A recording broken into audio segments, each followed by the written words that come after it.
तो कैसे हैं एग्जाम कॉर्नर पटना चैनल पर स्वागत है। दोस्तों, इस वीडियो के माध्यम से एएसओ सहायक प्रशाखा पदाधिकारी जो बिहार विधानसभा का जो फॉर्म रीओपन हुआ है उसी का जो हम सिलेबस मेंस का बताएंगे। पीटी का नहीं, पीटी का ऑलरेडी हम बता चुके हैं। अब इसका सिलेबस जो है मेंस का बताएंगे, क्योंकि जब पीटी अगर आप बिहार विधानसभा का एएसओ के पास कीजिएगा तो फिर से जो है आपको ऑनलाइन करवाया जाएगा मेंस के लिए फॉर्म, फिर से आपको फॉर्म भरना होगा मेंस के लिए। तो मेंस का जो है क्या सिलेबस है इसके बारे में डिटेल हम आपको नेक्स्ट बता रहे हैं इस वीडियो के माध्यम से। तो पहले तो समझ लीजिए कि पीटी में आपको जो है 10 गुना रिजल्ट आपको दिया जाएगा मेंस में। अगर 80 सीट है तो आपको पीटी में जो है 10 गुना 800 लड़का के बीच में आपका क्या है, तो 800 लड़का के बीच में आपका मेंस है। लेकिन याद रखना है सीटों का संख्या कितना है, 80। हम एग्जाम्पल दिया आपको। आइए मेंस का क्या सिलेबस है। तो बोला गया है कि इसमें पहला जो पत्र रहेगा आपका, प्रथम जो है पेपर रहेगा वो आपका 100 अंक के रहेगा। वो रहेगा हिंदी, ज्ञान और भाषा।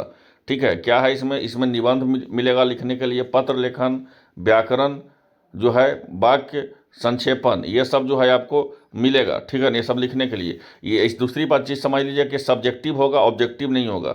इस बात को मान लीजिए। ठीक है, तो ये जो है आपको बोला गया है, यहाँ पर देख सकते हैं कि मुख्य परीक्षा का प्रथम पत्र हिंदी विषय के जो है अर्धांक 30% जो अनिवार्य होगा, किंतु मेधा सूची के लिए जो है आपको परियोजना की गणना की जाएगी।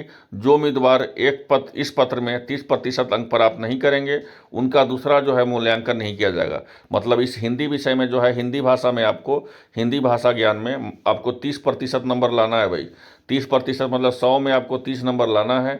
अगर 30 नंबर से अगर नीचे लाए 29, 28, 27 तो आपको जो है ये सेकंड पेपर आपका जांच ही नहीं होगा, फिर आप जो है उसी समय डिस्क्वालीफाई हो गए।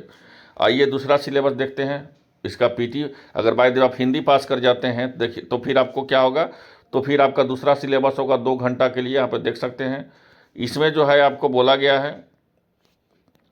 कि विश्व भारत, बिहार का इतिहास, भूगोल, अर्थव्यवस्था, सांस्कृतिक, राजनीतिक व्यवस्था, कृषि, पंचायती राज व्यवस्था तो हर में पूछा ही जाता है। पंचवर्षीय योजना पूछा ही जाता है। भारत के स्वतंत्रता आंदोलन, महत्वपूर्ण समसामयिक घटना, भारत के संविधान और उसके मुख्य विशेषताएं, प्रस्तावना, मौलिक अधिकार, राज्य के नीति निर्देश तत्व, मौलिक कर्तव्य, राष्ट्रपति राज्यपाल की संवैधानिक शक्ति और शक्तियां, राज्य के विधानमंडल, राज्य के विधानमंडल के अधिकारी, बिहार विधानमंडल के सदस्यों को निर्भरताएं, शक्तियाँ एवं विशेषाधिकार, विधायी प्रक्रिया एवं विधायी कार्य, वित्तीय विषयों के संबंध में प्रक्रिया, उच्चतम न्यायालय एवं उच्च न्यायालय अधिकार क्षेत्र में शक्तियाँ, न्यायाधीशों की नियुक्ति, स्थानांतरण, अधिकारों का विभाजन, संघ और राज्य के बीच विधायी प्रशासनिक शक्तियों का वितरण, चुनाव, आपात उपबंध, संविधान का संशोधन और अन्य मुद्दा पर जो है आपको क्या बोला जाएगा, तो वो आपको पूछा जाएगा 80 अंक का। और 20 अंक का जो है पूछा जाएगा संख्या पद्धति, पूर्ण संख्याओं का विकलन, दशमलव प्रणाली, ये जो है भिन्न संख्याओं का जो है परस्पर संबंध, ये सब आपको पूछा जाएगा। ठीक है, तो मतलब 100 नंबर के बीच में जो है आपका फिर से जो है मेरिट बनेगा। पीटी जो क्वालिफाइंग नेचर है। उसके बाद 30 आपको जो है हिंदी देना होगा पेपर, इसमें 30% नंबर लाना है। अगर 30% आप नंबर लेते आए हैं तब आपको जो है मेंस देना होगा।